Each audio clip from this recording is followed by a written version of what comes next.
In this video, I'll show you how to deploy from Firebase Studio. First, sign in to Firebase Studio and open the project you want to deploy.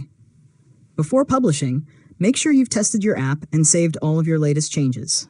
Next, click the Publish or Deploy button in the top toolbar. Firebase Studio will prepare your application and display the deployment options available for your project. After that, review your deployment settings and confirm that you're using the correct Firebase project. If everything looks good, click Deploy to begin the publishing process. Now, wait for the deployment to finish.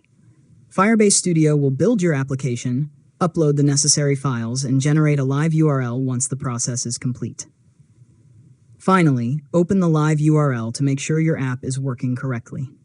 Test a few key features, and if you need to make updates later, simply return to Firebase Studio, make your changes, and deploy again. And that's it. You've successfully learned how to deploy from Firebase Studio. If you found this tutorial helpful, make sure to subscribe to Learn Mode Lab for more tutorials.